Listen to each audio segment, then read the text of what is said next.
Assalamualaikum warahmatullahi wabarakatuh.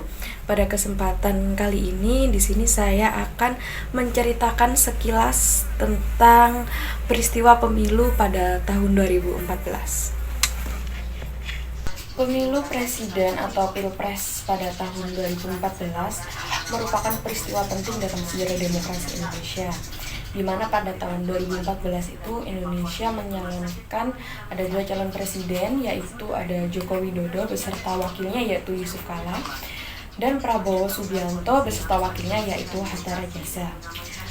Ada juga beberapa latar belakang yang perlu kita ketahui pada saat pelaksanaan Pilpres tahun 2014. Pemilu presiden yang dilaksanakan pada tahun 2014, tepatnya pada tanggal 9 Juli pada tahun 2014, setelah pemilu legislatif yang dilakukan juga pada bulan April tahun 2014.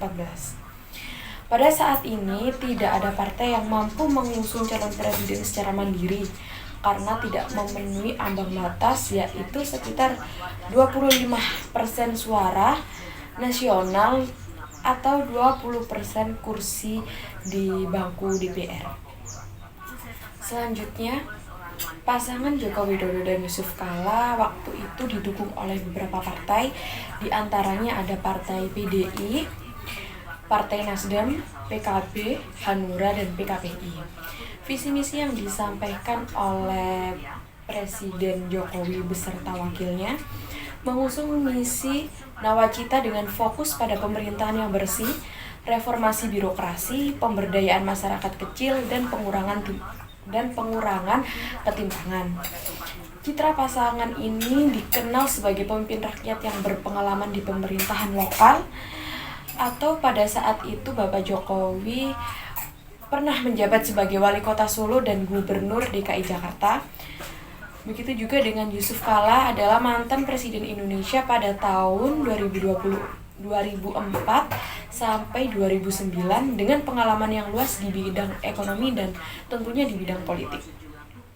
Pasangan Prabowo Subianto dan Hatta Rajasa pada saat itu didukung oleh beberapa partai juga. Di antaranya ada Partai Gerindra, Golkar, PAN, PKS, P3, dan juga PBB. Misi pasangan Prabowo beserta wakilnya yaitu berfokus pada nasionalisme, kedaulatan ekonomi, penguatan pertahanan negara, dan pemerintahan yang tegas. Citra pasangan ini juga memiliki segudang pencapaian pada saat itu, di antaranya adalah Bapak Prabowo sebagai mantan perwira tinggi militer yang dikenal tegas, karismatik, sedangkan wakilnya Hatta Rajasa adalah Menteri Koordinator Perekonomian yang dianggap ahli dalam mengatur kebijakan ekonomi. Berikutnya adalah kampanye Pilpres pada tahun 2014. Periode kampanye resmi dimulai pada tanggal 4 Juni hingga 5 Juni tahun 2014 dengan serangkaian kegiatan seperti rapat umum, debat kandidat, dan pertemuan terbatas. Oke, di sini saya akan menyampaikan strategi kampanye yang dilakukan Bapak Jokowi beserta dengan wakilnya. Pada saat itu, Bapak Jokowi melakukan strategi kampanye yang berfokus pada pendekatan langsung dengan rakyat melalui belusukan. Jadi pada saat itu Bapak Jokowi melakukan pengunjungan terutama pada daerah-daerah terpencil atau wilayah-wilayah yang jauh dari akses fasilitas seperti di daerah Papua dan daerah pedalaman lainnya. Selanjutnya adalah program kerja yang disusun dengan tema pemberdayaan masyarakat kecil dan pembangunan infrastruktur. Selanjutnya juga citra merakyat dan sederhana menjadi strategi utama. Jadi pada waktu itu Bapak Jokowi juga melakukan pendekatan secara merakyat ya, seperti berusaha berpenampilan sederhana seperti itu. Selanjutnya untuk kampanye yang dilakukan oleh Bapak Prabowo, kampanye ini menonjolkan citra tegas dan nasionalisme, menyoroti pentingnya pemimpin yang kuat untuk membawa Indonesia menuju negara yang lebih besar. Selanjutnya yaitu strategi penggalangan dukungan dari tokoh elit dan organisasi masyarakat. Selanjutnya juga ada debat kandidat. Debat kandidat berlangsung sebanyak 5 kali dalam proses pemilu pada tahun 2014 ini. Yang pertama, sebelumnya dengan tema-tema yang berbeda. Yang pertama, pembangunan demokrasi dan pemerintahan yang bersih, ekonomi kesejahteraan sosial, dan pembangunan berkelanjutan. Selanjutnya yaitu politik luar negeri dan pertahanan keamanan.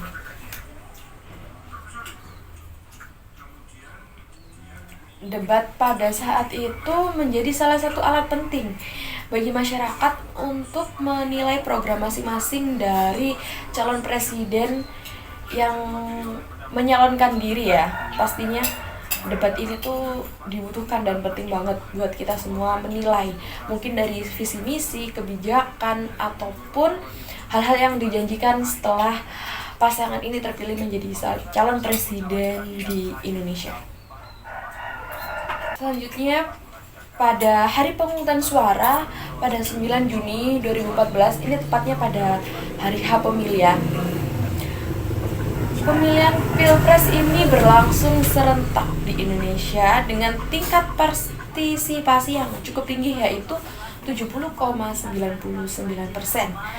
Pemilu berlangsung dengan aman meskipun beberapa laporan terkait pelanggaran administratif seperti perhitungan suara yang salah atau logistik yang terhambat. Pastinya di setiap pelaksanaan pemilu juga ada pro dan kontranya juga, ada juga terkait kesalahan-kesalahan yang terjadi gitu. Selanjutnya kita berbicara soal perhitungan suara. Oke, untuk perhitungan suara ini kita mengambil data dari KPU, yaitu Komisi Pemilihan Umum, yang mengumumkan secara resmi pada tanggal 22 Juli 2014.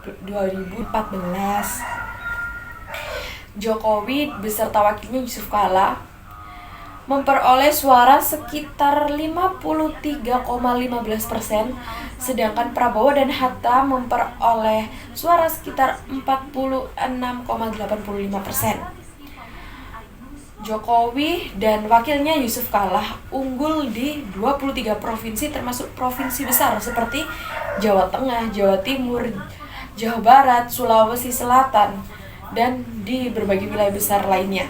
Sedangkan Prabowo dan Hatta unggul hanya di 10 provinsi saja ya, termasuk di Provinsi Jawa Barat, Sumatera Barat, dan juga Banten. Selanjutnya adalah kontroversi dan gugatan hasil pemilu. Prabowo dan Hatta menolak hasil yang diumumkan KPU dengan alasan terjadi kecurangan masif. Menurut saya pribadi ini adalah hal yang normal dalam setiap pemilu. Artinya pemilu ini kan merebutkan kekuasaan gitu kan. Jadi menurut saya ada yang kalah, ada yang menang, ada yang terima dan ada yang nggak terima.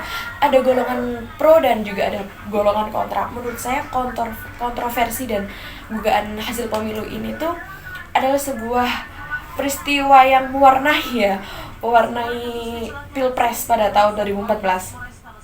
Oke, Prabowo Hatta menolak hasil yang diumumkan KPU dengan alasan terjadi kecurangan masif, terstruktur dan sistematif. Beberapa poin yang diajukan adalah gugatan manipulatif daftar pemilih tetap atau DPT, pelanggaran dalam perhitungan suara di beberapa daerah.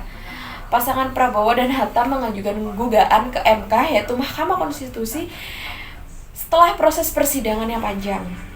MK menolak semua tuntutan mereka pada tanggal 21 Agustus 2014. Dengan demikian, Jokowi dan JK dinyatakan sah dan terpilih menjadi presiden pada tahun 2014. Oke, selanjutnya adalah ciri khas Pilpres pada tahun 2014. Yang pertama adalah polarisasi politik. Pilpres ini menciptakan pembelahan politik yang tajam antara pendukung masing-masing calon, baik di dunia nyata maupun melalui media sosial.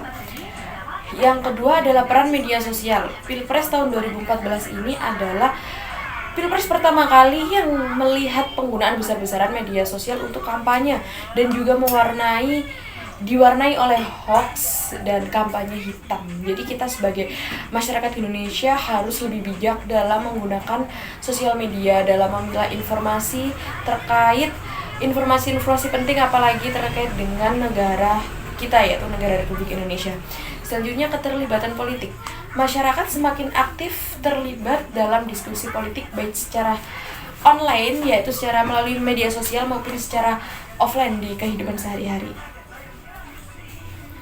Selanjutnya, kesimpulan yang dapat saya sampaikan pada tahun 2014 ini, pada saat itu ya pastinya Pilpres tahun 2014 mencerminkan perkembangan demokrasi di Indonesia sekaligus mewujudkan tantangan yang harus diatasi seperti polarisasi masyarakat dan penyebaran informasi yang palsu.